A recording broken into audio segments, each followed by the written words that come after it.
Tudo indica que o Trump vazou o maior segredo do governo. Qual que é esse maior segredo? A ligação com organizações criminosas. E para dar nome aos bois, com o PCC. Acabou de vazar que empresas que estavam sendo investigadas, que foram abordadas na Operação Carbono Oculto, possuem contratos de centenas de milhões de reais com o governo federal e diretamente ligada à presidência, exatamente, ao Lula. E eu vou repetir para vocês, não são de poucos milhões, o total são acima de 100 milhões, são centenas de milhões. Se você acumular esses contratos dos últimos anos, eu tenho um alto grau de confiança que passa do 1 bilhão de reais. Eu te pergunto, será que é difícil você parar para investigar uma empresa que você fechou um contrato de 100, de 200, 300 milhões? E se isso aconteceu, por que descobriu só agora? Por que demorou tanto tempo? E por que descobriu tudo junto? E agora até um policial, um delegado federal que postava várias ostentações, que se você fizer um pouco de conta, você percebe que excede a remuneração dele, porque um delegado federal hoje no Brasil ganha quanto? 20, 30, 40 mil, vamos jogar bem pro alto. Não consegue bancar o estilo de vida que ele mostrava nas redes sociais. Ou seja, aí você já tinha um cheiro muito grande que esse cara tinha uma segunda fonte de renda. E aí depois você poderia checar as decisões dele. Quando você olhava as decisões e a postura dele, você tinha um segundo cheiro. E aí o terceiro cheiro você batia e fazia investigação, que é o que foi aconteceu. Só que por um acaso, isso tudo está acontecendo depois da pressão do Trump sobre o Estado brasileiro. Depois que ele está ameaçando e cada vez escalando mais ainda, que vai caracterizar o PCC como grupo de terrorismo. Se isso acontecer e se conseguir fazer uma associação a algum político, a vaca vai pro brejo. Entenda o seguinte, essa empresa do PCC não tinha apenas contratos de centenas de milhões com a federação, ela também tinha contrato de centenas de milhões com alguns estados. E vou falar mais, esses só foram os contratos que vieram à tona até agora. Vai vir muita coisa à tona. E qual que é a minha humilde opinião? Não acho que isso está sendo feito apenas pelo Estado brasileiro. Não acho que essas informações estão sendo coletadas apenas pelo Estado brasileiro. Tudo indica que a CIA, que tem alguma mão do exterior, uma mão internacional, para ajudar a estimular o Brasil e ir na direção da anticorrupção e na direção da justiça e da democracia. Porque como que a gente pode imaginar que o indivíduo que foi preso por corrupção, por fazer um dos maiores esquemas de corrupção do mundo, não só do Brasil, do mundo, que chegou à presidência, como que esse indivíduo está chancelando, está incentivando investigações no país inteiro sobre corrupção? Se vários amigos dele, até o próprio irmão, tá começando a ser investigado com a CPI do INSS. Eu suponho que não é ele que está chancelando, tem alguém mais chancelando. E você tem que reparar um segundo fator, que eu falo desde o meio do ano. Tudo isso iria se incentivar mais perto das eleições. E olha onde está esquentando. Por que a Operação Carbono Oculto aconteceu agora? Porque essa foi a primeira fase. Agora eles coletaram vários e vários insumos. A segunda fase, você vai chegar muito mais perto dos grandes responsáveis. Na terceira fase, que vai acontecer ali, na minha humilde opinião, no segundo trimestre de 2026, vai ser nas cabeças. E as cabeças quem vão ser? Vão ser os indivíduos que vão deteriorar completamente o governo e jogar voto para a oposição. Tudo indica que este é o roteiro e, obviamente, que essa entrega de conteúdo tá vindo do Trumpzinho, porque eu não acredito, peço até perdão se eu tenho alguém da Polícia Federal me assistindo aqui, mas eu não acredito na competência de vocês, porque simplesmente olha a quantidade de coisa que está acontecendo. A gente viu o INSS sair da casa de desvio de 500 milhões para 3 ponto poucos bilhões e só foram investigar depois que saiu a matéria da Metrópole, estimulando minha tese que tem uma mão lá de fora. Dito isso, vamos começar de uma vez por todas com o pé direito. Convido para você se inscrever no canal, ativar o sininho, curtir o vídeo. E vamos começar agora com a deterioração do governo, que a deterioração do governo pavimenta o caminho para você atacar e destruir a corrupção. Se o governo tivesse forte, tudo seria mais difícil. Presta atenção nessas colocações. A Federação União Progressista anunciou nesta terça-feira que todos os mandatários, detentores de mandato dos partidos que estão no governo federal vão ter que desembarcar dos seus cargos. Esse é um recado claro para os ministros dos dois partidos, do PP e do União Brasil, que continuam no governo do presidente Lula. Na semana passada, houve uma especulação de que o ministro Celso Sabino estaria deixando o Ministério do Turismo, mas depois ele veio na própria sexta-feira a público uma nota também da assessoria de imprensa explicou que o ministro continuaria no governo Lula. O próprio presidente Lula havia feito uma reunião na semana passada, uma grande reunião ministerial, e deixou claro que os ministros do PP e do União falassem bem ali, fizessem uma propaganda em prol do Palácio do Planalto. Isso não soou bem para Antônio Rueda, que é o presidente do União Brasil. Rueda, inclusive, veio a público, então houve aí umas rusgas entre o presidente Lula e Antônio Rueda na semana passada. Antônio Rueda e Ciro Nogueira já deixaram clara a intenção de que a federação deve deixar o governo Lula. O próprio presidente do PP, Ciro Nogueira, falou aqui ao Contexto Metrópolis no início de agosto que não aceitaria que mandatários do partido dele continuassem com o pé no... Ou seja, o governo Lula cada vez mais fraco. E agora vem a facada final. Centrão discute nova faca no pescoço do nosso querido presidente durante festa de cacique. Basicamente se reuniu todo o sistema político brasileiro e começaram a tramar artimanhas para dar a rasteira no governo Lula. Eles já entenderam que o Lula é o mais fraco e eles estão fazendo de tudo para mudar de lado. E eles querem ir pro lado do Bolsonaro, Floriano? Não. Eles querem ir pro lado do Tarcísio? Mais ou menos. Se aproximar, mas não também. Eles querem ir pro lado de quem? Do mais forte. Quem que é o mais forte? Trump. Ou seja, eles querem dar um somebody love para se aproximar e se alinharem com os objetivos do Trump. Vocês vão perceber isso nas próximas semanas e principalmente nos próximos meses. Ou seja, o governo tá fraco e não para de apanhar. CPMI, que mira judiciário, ganha força após talha-ferro depor no Senado. Por que eu tô mostrando isso? Porque, amigos, você não acha que se tiver uma CPMI do STF, do Judiciário, não vai pegar umas ligações do Lula? Será que não vai bater? Eu vou especular que vai, com certeza. Enquanto isso, a nossa querida CPMI do INSS vem de vento em polpa e promete mais coisa. Olha só, presta atenção. Na segunda-feira da semana que vem, está convidado e aceitou o convite o ex-ministro Lupi. Na quinta-feira, nós convidamos o ex-ministro Zé Carlos. Ele, pelo meio do advogado, confirmou a presença dia 22 de setembro. Eu pedi a intimação dos senhores, do chamado Careca e do senhor Camisotti, para que os dois possam se manifestar sobre vir na próxima quinta-feira a esta comissão. Tá? Nós já temos a definição. Tanto que houve uma dificuldade da secretaria em manter contato com os advogados e eu autorizei ontem a Polícia Legislativa a fazer a intimação pessoalmente nos endereços dos dois convocados a essa comissão. Ou seja, começou o jogo da intimação. Convidou, não aceitou, agora vai para intimação. Perfeito? Então vamos seguir aqui agora. Agora vem mais um ponto aqui da CPI. Presta atenção. Só um pouquinho. A senhora está dizendo aí que havia procuradores federais concursados recomendando que não assinasse a ACT e que o procurador-geral do INSS passou por cima disso e disse basicamente o seguinte: como já está há 30 anos, não vamos interromper. É isso aqui o sentido da coisa? O parecer foi no sentido de que a parceria... Cada vez mais escândalos, cada vez mais escândalos, cada vez mais desgaste. E já estão azeitando a pavimentação para chegar a vez do irmão do Lula. Eu suponho que eles vão tentar ou em outubro, tá? Ou em novembro, ou se eles tiverem um alto grau de confiança que a CPI vai durar até janeiro, vai ser em janeiro. Porque a cereja do bolo, amigos, a sobremesa tem que ser pro final. Quem é que mais vai bater no governo Lula se for fazer depor? É o irmão deles, sem dúvida nenhuma. E eles estão preparando para isso, por isso que eles não chamaram agora, tá? Eles estão segurando, eles conseguiriam chamar se eles quisessem, mas eles estão segurando, eles estão pavimentando, criando legitimidade também para usar como uma grande bomba nuclear nas eleições. Presta atenção agora nessa conversa entre a Sadi e o Valdemar em relação a Zambelli. E aqui você vai perceber que às vezes a gente tem estratégia, às vezes não. E quando você não tem estratégia na sua vida, você paga um preço alto. O ato do Eduardo Bolsonaro da Carla Zambelli, como é que o senhor vê ali na Câmara? Da Carla, difícil. A Carla ficou muito difícil a situação dela, porque o processo dela era difícil. O processo dela, eu pedi para um amigo meu ver o processo na época que estava no Supremo, ele estava ligado a um outro cidadão que estava ligado, e ele falou, o que tem no processo não tem jeito.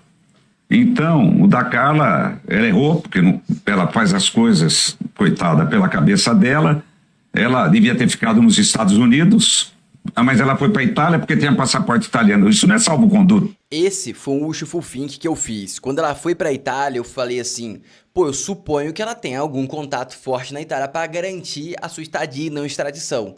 Porque eu pensei, pô, na minha cabeça eu ficaria nos Estados Unidos, porque os Estados Unidos com certeza não vai extraditar ela pro Brasil, sem dúvida. Como a relação tava bem complexa, não ia rolar. E aí ela foi pra Itália, que na minha cabeça, eu pensei, ela deve ter alguma informação que eu não tenho, ou seja, ela deve ter algum conhecido lá, não tinha ninguém, vai se ferrar. Ou seja, foi ignorante, completamente ignorante. Talvez ela consiga resistir pelo time, porque é um processo lento e talvez passe as eleições ou passe a anistia, ela esteja tranquila. Se ela estivesse nos Estados Unidos, eu tenho certeza que ela estaria lá ainda. Mas o Eduardo não ajudou ela lá. Hã? O Eduardo não ajudou ela lá, né? Não teve... mas ela nem passou pela cabeça dela, eu acho. E depois ela deu aquela entrevista lá, que foi um carnaval, ficou muito ruim. A Carla, eu fico triste de ver a Carla, que é uma mulher honesta, ou não é honesta, com negócio de dinheiro, tudo, e ela ter cavado uma sepultura dessa para ela. Fiquei triste, porque eu não esperei que ela fosse conseguir fazer isso. E isso foi muito triste para nós. E do Eduardo? O Eduardo não, o Eduardo foi para lá para defender o pai. Não, mas o mandato na Câmara, como é que o mandato, vamos ter que ir levando agora para ver até onde vai chegar. Talvez o Eduardo não perca o mandato, porque passa uma anistia geral e ele volta e tá tranquilo, tá em paz. Pelo menos esse deve ser o possível acordo da anistia. E outro ponto importante, você viu? Ele falando, eu não imaginei que a Carla seria capaz de criar uma sepultura dessa. A grande realidade é que aquela colocação que eles colocam, que o Einstein falou. A única coisa que é maior que o universo é a ignorância humana, então nunca duvide.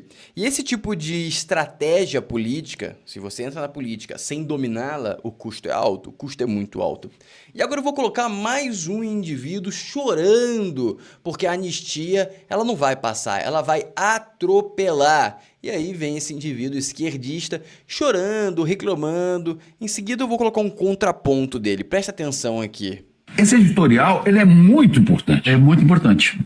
Porque ele vem de um setor forte que representa também empresariado, representa um pensamento de uma direita democrática no país, conservador, e é o Globo dizendo isso, né? Balela. Não é no jornal da esquerda. Né? O Globo tá pior que o jornal da esquerda, vamos ser sinceros. E há uma cobrança dura, inclusive pro Tarcísio, esse oportunista, né? Pro Bota, que não está à altura do cargo. Como é que pode esse rapaz ser presidente da Câmara dos Deputados e falar, os líderes estão pedindo, eu vou fazer anistia? Ora, tenha decoro, tenha vergonha, presidente da Câmara. O senhor não pode, diante de... Vergonha tinha que ter o senhor de defender que uma senhora que pichou com batom uma estátua pegue 13 anos, 14 anos, e Sérgio Cabral, que desviou milhões, que deve ter limitado a vida de milhões de brasileiros, matado outros milhões ou milhares que não tiveram acesso à saúde de qualidade, lesionado outros milhares que também tiveram uma assistência péssima na sua existência. E aí, isso tudo bem. Ele ser liberado, tudo bem. Lamentável, meu caro senhor, nem te conheço, mas já te desprezo. Continuando, Estados Unidos, Donald Trump assinará uma ordem executiva na sexta-feira para alterar o nome do Departamento de Defesa para Departamento de Guerra. Qual que é a diferença? Defesa, você é passivo. Guerra, você vai para cima. A mensagem é muito clara. Ele não vai mais aguentar calado. Se bater, vai tomar. E se também não gostar, ele bate mesmo assim. E agora chega o seguinte, as falas mudaram no mundo. Secretário Rubio, não me importo com o que a ONU diz, a ONU não sabe do que está falando. Maduro é um narcotraficante indiciado nos Estados Unidos e é fugitivo da justiça. Se não gostou, ONU, coloca o pé nas costas e samba. E agora dobra a aposta. O governo dos Estados Unidos designa gangues Los Choneros e los lobos como terroristas. Os Estados Unidos estão escalando cada vez mais a guerra contra o crime organizado, e quanto mais instituições ele coloca como terrorista, mais chancela para ele atacar qualquer lugar que essas corporações estejam inseridas, eles possuem. Dito isso, agora a Venezuela faz a ignorância suprema, a burrice de um Estado. 2 caças venezuelanos F-16 armados sobrevoaram os destroyers, o destroyer US Johnson, provocação e loucura. E aí, beleza, eles fizeram o que quiseram, certo? E aí, agora vem o seguinte, eles vão lá e fazem passeata de gente besta, olha só. Esse aqui é o exército Maduro. Presta atenção nessa mulher aqui da frente, bem nutrida. Você imagina essa mulher aqui numa guerra? Você acha que ela aguenta? Ó, também tem muita gente bem nutrida isso aqui. Isso aqui são basicamente a galera que é vendida pro Maduro. Porque tem muita gente morrendo de fome na Venezuela. Essa galera aqui é a galera vendida pro Maduro, que são a galera mais bem alimentada. Olha essa moça aqui como ela tá bem alimentada. Ou seja, amigos, deixa eu ver, nem tá dando pra ver essa moça? Ou tá? Eita, deixa eu ver se eu consigo baixar. Eu não consigo baixar. Mas acho que estão conseguindo entender aqui que é uma grande balela isso aqui. E aí ele vem mentir na cara dura. Por que, Floriano, você está dizendo que é mentira? Isso aqui é mentira, amigos, olha só. Ditador Maduro chama Estados Unidos de nazi e ordena a mobilização de 8 milhões de milicianos para conflito. Floriano, por que você está dizendo que é mentira isso? Porque, amigos, você está me dizendo que ele vai mobilizar 30% da população da Venezuela? Amigos, ele teve o oponente dele teve 70% dos votos. Ele está dizendo que ele vai mobilizar 30%, ou seja, toda a população que apoia ele, 100% vai lutar do lado dele. Amigos, isso é simplesmente impossível. E ele vai ser completamente engolido pelos Estados Unidos e já vai começar, tá? Já começaram a fazer treinamentos cada vez mais intensos. Você lembra que ele pegou e fez o voozinho lá do lado dos destroyers americanos. O que os Estados Unidos fez? Olha só. Os Estados Unidos estão enviando 10 caças F-35 para uma base em Porto Rico com o objetivo de realizar operações contra os cartéis de drogas no Caribe. Veja algumas imagens de algumas variações do caça F-35. Olha aí, ó. Olha só, aí esse negócio vai lidar com F-16 da Venezuela. Qual que é a chance? Qual que é a chance da Venezuela ter um tipo de sucesso? Não vai ser um fracasso, vai ser um fracasso completo. O cara simplesmente ficou louco. Beleza, vamos seguir. Tarcísio oferece jantar a Malafaia em meio de conversa sobre anistia. A anistia vai passar, tá? E a anistia vai passar aumentando o capital político do Tarcísio de forma exponencial. E agora vem um cara que eu acho interessante a gente escutar a estratégia dele, porque esse cara já foi estrategista do Lula por muito tempo, que é o Dirceu. Presta atenção no que ele vai falar. A eleição de 26 está sendo antecipada. Há muitas dúvidas, pelo menos da minha parte, que eles queiram mesmo anistia para Jair Bolsonaro. Acho que há um pouco de jogo de cena, há uma névoa, porque eles querem o Tarcísio Freitas como candidato. O mercado quer, e a União Brasil e o PP quer. Tá certo. O próprio PL, pelo menos uma parte. Eu não vejo que a anistia seja um objetivo com relação a tornar elegível o Bolsonaro. Vamos supor que o Bolsonaro se torne elegível. É o candidato que a direita brasileira, não o bolsonarismo, e o mercado, o empresariado, quer? Não. Eles dizem que quem derrota o Lula, isso tem que ser provado, é o Tarcísio Freitas, nosso governador aqui em São Paulo. E há uma questão grave, porque quem está impondo ao Brasil, através dos tarifaços, né, intervindo nos nossos assuntos internos, a anistia é um governo estrangeiro, o governo dos Estados Unidos, através da administração Trump. Tanto a anistia como uma pressão sobre o STF, inclusive tomando medida contra os ministros, com relação às Big Techs, o PIX e o próprio julgamento de Jair Bolsonaro. Qualquer momento da história do Brasil, isso seria visto e é visto como traição nacional. Aliás, é um crime gravíssimo na maioria dos países, inclusive dá pena de morte em muitos países. É um jogo de cena, mas ao mesmo tempo muito grave, porque eles não só querem absolver, porque atenuar a destruição do próprio parlamento, que a Câmara e o Senado foram destruídos, os deputados e senadores que foram destruídos pelo STF, só que ele não vai falar essa parte. O grande ponto aqui é o seguinte, ele fez uma leitura correta. A direita, sem ser a parte mais bolsonarista, quer o Tarcísio. E surge até uma linha de pensamento que eu discordo, que o Tarcísio consegue ganhar sem o Bolsonaro. Eu não arriscaria isso e eu acho que o Tarcísio não quer arriscar isso, por isso que ele vai no caminho do meio e vai conseguir o apoio do Bolsonaro. E se o Bolsonaro consegue fazer ele ganhar como presidente, tudo indica que ele vai ter um cara muito fiel e leal na presidência. Me parece uma estratégia boa por parte do Bolsonaro.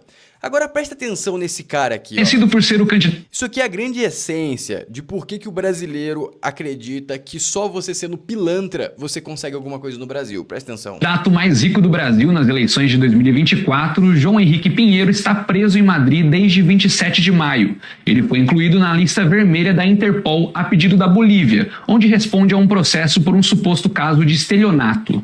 O empresário, que atua no ramo de açúcar, é acusado de não entregar máquinas prometidas para a construção de um complexo industrial de cana na cidade boliviana de Bermejo. Segundo o jornal El País, da Bolívia, o contrato firmado com investidores foi de $684 mil e o prejuízo total, incluindo infraestrutura, teria ultrapassado $1 milhão. Ou seja, um bilionário está preso porque deu um calote de $1 milhão? Estranho, não é mesmo? De acordo com a publicação, uma equipe do empreendimento viajou até o Brasil e constatou que os equipamentos exibidos por Pinheiro não pertenciam a ele. A defesa alega que o caso se trata de um desacordo comercial e que o processo foi arquivado em 2022, mas reaberto no ano seguinte. A prisão preventiva foi determinada após tentativas frustradas de intimação na Bolívia. Segundo o advogado Luiz Eduardo Gaio, João nunca morou no endereço citado e só foi denunciado após ser preso na Espanha, quando o caso ainda estava em fase de inquérito. No início de setembro, o Supremo Tribunal Federal negou um habeas corpus apresentado pela defesa do empresário. O ministro Luiz Roberto Barroso afirmou que o STF não tem competência para julgar habeas corpus contra a decisão da justiça espanhola. Além do caso na Bolívia, Pinheiro também é acusado nos Estados Unidos de não entregar uma carga de 20 mil toneladas de açúcar, avaliada em quase $7 milhões. A denúncia foi feita por um outro empresário que registrou o boletim de ocorrência online em 2023. Na época, Pinheiro alegou que a carga não foi entregue porque o pagamento não foi feito integralmente. João Pinheiro concorreu à prefeitura de Marília, no interior de São Paulo, em 2024 e declarou um patrimônio de R$2,8 bilhões ao TSE. Durante a campanha, chamou a atenção por carreatas ostentação, com carros de luxo e helicóptero. Apesar disso, ficou em quinto lugar na disputa, com apenas 3% dos votos. Acompanhe o caso em Metrópolis. Ou seja, é um cara que ele tem dinheiro, na teoria, 2,8 bilhões, mas está preso porque está devendo, se você juntar os $7 milhões mais $1 milhão, dá $8 milhões, é o que? Uns R$40 milhões. Se você tem 2,8 bilhões, você vai ficar preso por R$40 milhões? Só se você tiver muito mais processo que vai corromper toda a sua fortuna e a sua fortuna advém disso. Essa é a minha especulação. Não estou falando que isso aconteceu, mas é a relação de causalidade para ele continuar preso, só isso que justifica. Perfeito, mas o ponto é, um cara que teoricamente é muito rico foi preso no Brasil. Isso é comum no Brasil? Eu acho que não. Normalmente as pessoas ricas não são presas no Brasil. Então se ele está sendo preso, alguma coisa está mudando. Reforçando que o Brasil está se organizando. Mas mesmo assim, as nossas instituições estão consolidadas com a libertação de criminosos. Sobrinho de Marcola, acusado de chefiar jogo do bicho pelo PCC no Ceará, é solto pela justiça. Ou seja, a justiça está procurando um sarna para se cortar. Uma hora vai encontrar, porque o desafio deles, eles não param de mandar desafios. E os Estados Unidos também não para de dobrar aposta. Estados Unidos coloca o PCC na lista de sanções internacionais da OFAC. Isso aqui é um passo inicial. Se eles identificam algum político dentro, ou integrante, ou aliado do PCC, automaticamente esse indivíduo vai ser sancionado pela Magnitsky. Entendeu? OFAC é onde você lista a galera que vai ser magnificada. Dito isso, vamos seguir agora para o centro desse vídeo. Não, quase para o centro. Já vamos começar quase no centro. O centro é a relação do governo atual com o PCC e aqui já vem um sinal muito estranho. Ó. Delegado da Polícia Federal, preso por ligação com CV, ostenta viagens e relógios de luxo e vida de glamour nas redes sociais. Ou seja, será que não era difícil perceber que esse cara tinha uma segunda fonte de renda, ostentando desse jeito? Talvez sim. Agora eu te pergunto, por que só agora que a polícia descobriu? Por que só agora que ele foi preso? Ou seja, amigos, tem alguma coisa mudando no Brasil. O que vocês acham que é? Gostaria de saber. Mais um ponto, PCC na Faria Lima. Exército tem contrato com fintech alvo da PF, ou seja, o Exército, uma instituição federal, ou seja, não sei se é considerada federal, mas uma instituição da nação brasileira, ela estava envolvida com uma fintech que está sendo investigada, que ajudava o crime organizado. Estão conseguindo entender como o buraco é mais embaixo? Estão conseguindo entender como o buraco é mais embaixo? E alguma coisa está mudando? Agora vamos chegar no ponto central desse vídeo. Presta bastante atenção nisso, que vai ser muito importante. Distribuidora de combustível investigada por ligação com o PCC tem contrato com a Presidência da República e ministérios. Por que ele não colocou o governo Lula? Por que ele não colocou o nome do Lula? Amigos, a amizade tem seu custo. A Rede Sol Fui, a distribuidora, soma 424 milhões em contratos públicos, abastece veículos e aviões da Presidência da República, a Ministérios da Fazenda, Defesa, Saúde, passando pela PM do Rio de Janeiro. No total possui 26 contratos ativos com prefeituras. Prefeituras, estatais e forças de segurança com vigência que varia entre 1 a 5 anos. Seguimos. Só a Rede Sol pertence ao empresário Valdemar Bortoli Júnior, um dos alvos na semana passada da Operação Carbono Oculto, conduzido pela MPSP-PF, ou seja, pela Ministério Público de São Paulo e Polícia Federal e Receita Federal. Segundo os promotores, Bortelli é uma pessoa de sólido vínculo com diversas entidades envolvidas, entidades e indivíduos envolvidos na fraude e lavagem de capitais. A Rede Sol, ainda de acordo com as investigações, foi comprada pelo fundo Mabruk II por 30 milhões, o que a empresa nega. O fundo é um dos investigados na Carbono Oculto, com o financiamento das aquisições do PCC no mercado de combustíveis. Amigos, e agora eu vou especificar os contratos. Entre contratos, a Rede Sol estão Presidente da República, no valor de 3,1 milhões, PM do Rio de Janeiro, Polícia Militar do Rio de Janeiro, 148 milhões, Comando da Força Aeronáutica, 154 milhões, Ministério da Fazenda, 1,3 milhões, Ministério da Saúde, 330 milhões. Agora eu te pergunto, isso é normal? Vou reforçar, isso é normal? Não é normal, amigos. Isso aqui não é nem um pouco normal. A gente está simplesmente fechando os olhos. O PCC, o crime organizado, está inserido. Mas isso aqui é o primeiro grau de quê? De você fazer uma ligação do crime organizado com políticos de alto escalão.